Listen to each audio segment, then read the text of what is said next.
Bonjour à toutes et à tous pour cette, on dira, dernière petite vidéo estivale.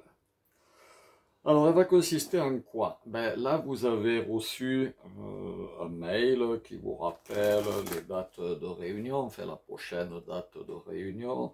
Un petit tour qui se réalise avec 3 cartes.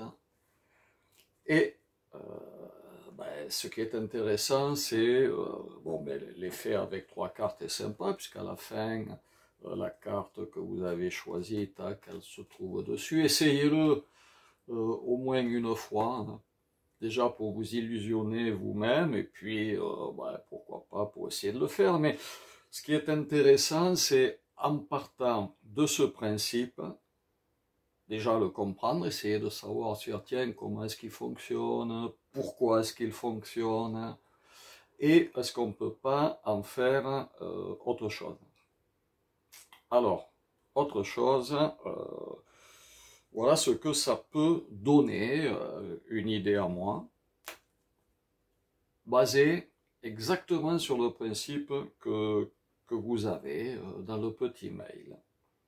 Donc on a un jeu de cartes, on demande au spectateur de sortir non pas 3 cartes, mais 6 cartes.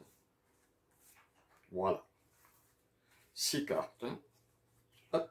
Le reste du jeu, on n'en a pas besoin.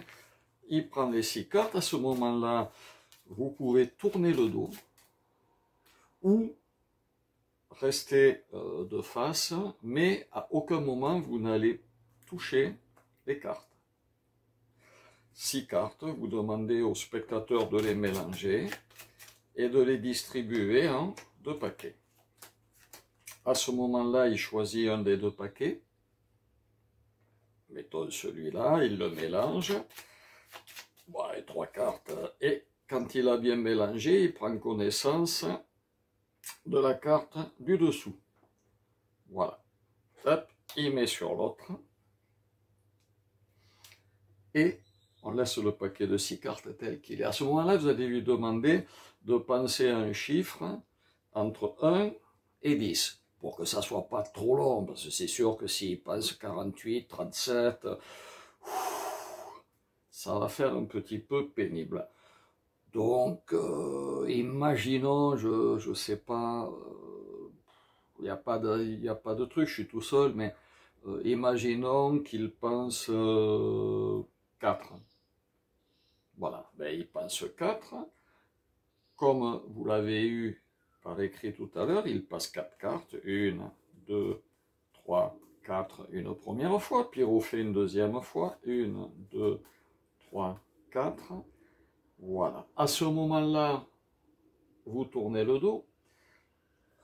Vous n'avez aucune information. Vous allez toutefois demander une petite information au spectateur. Vous allez lui demander, est-ce qu'il a pensé à un chiffre pair ou à un chiffre impair? Donc imaginons, là c'était 4 qui vous disent j'ai pensé à un chiffre pair. Il dit écoutez, c'est parfait. Vous allez passer du dessus-dessous une carte par lettre du mot pair, puisque vous avez pensé à un chiffre pair, donc P, A, I, R, voilà.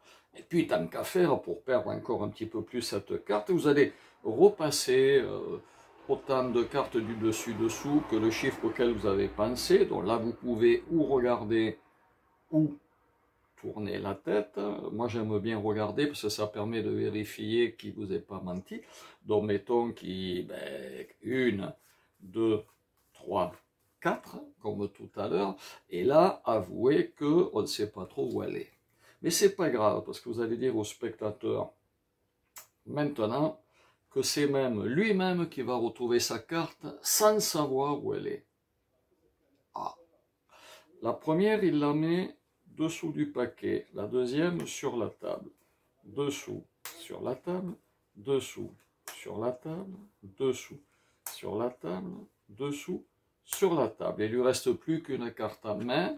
Quelle était la carte à laquelle vous avez pensé? Le 5 de pique. Tcha-tcha, le 5 de pique.